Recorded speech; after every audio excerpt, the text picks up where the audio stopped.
Assalamualaikum warahmatullahi wabarakatuh. Perkenalkan, nama saya Siti Hairunisa Lubis dari kelas PGMI 2 dengan NIM 0306192067 dalam mata kuliah Ilmu Pengetahuan Alam di SD atau MI. Kali ini saya akan membahas mengenai perkembangbiakan pada makhluk hidup secara generatif. Yang pertama, kita harus mengetahui dulu apa itu pengertian makhluk hidup.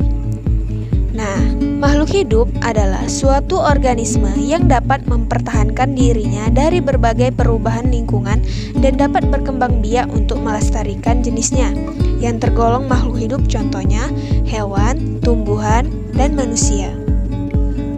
Kali ini kita akan membahas salah satu ciri-ciri makhluk hidup, yaitu berkembang biak atau reproduksi. Kita akan membahas perkembangbiakan secara generatif. Pertama, kita harus mengetahui dulu apa itu perkembangbiakan secara generatif. Perkembangbiakan secara generatif adalah perkembangbiakan makhluk hidup secara kawin atau pembuahan. Proses perkembangbiakan generatif ini membutuhkan alat kelamin jantan dan alat kelamin betina. Baik tumbuhan ataupun hewan dapat mengalami pembiakan secara generatif ini. Pembiakan secara generatif ditandai dengan adanya pembuahan. Pembuahan merupakan proses peleburan yang melibatkan sel kelamin jantan dan sel kelamin betina yang pada akhirnya akan menghasilkan zigot dan menjadi organisme baru. Pembuahan pada hewan melalui proses peleburan antara sel telur dan sel sperma, sedangkan pembuahan pada tumbuhan adalah proses dari peleburan serbuk sari dan putik. Contoh cara perkembangbiakan pada tumbuhan secara generatif adalah konjugasi, isogami, anisogami, dan penyerbukan. Sedangkan contoh pada perkembangbiakan pada hewan yaitu adalah perkawinan antara kucing jantan dan kucing betina. Kali perkembangbiakan generatif pada hewan. Perkembangbiakan secara kawin ini terjadi karena adanya pembuahan sel telur betina oleh sel sperma yang dihasilkan oleh hewan jantan. Sebenarnya perkembangbiakan pada hewan yaitu terbagi dua, yaitu generatif dan vegetatif. Lalu perkembangbiakan generatif pada tumbuhan. Alat perkembangbiakan secara generatif ini adalah bunga.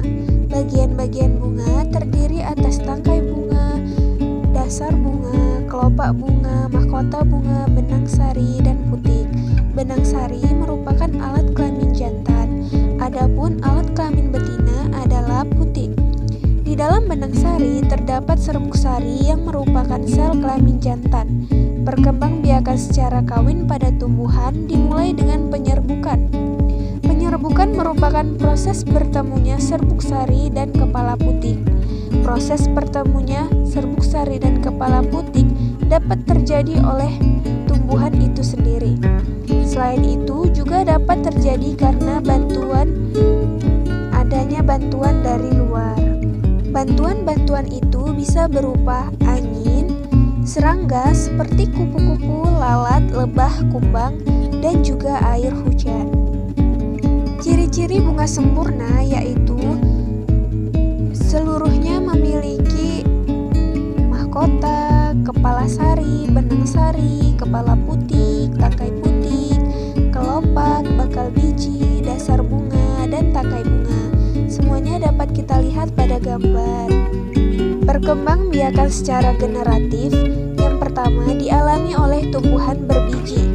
Yang kedua, alat perkawinannya berupa bunga.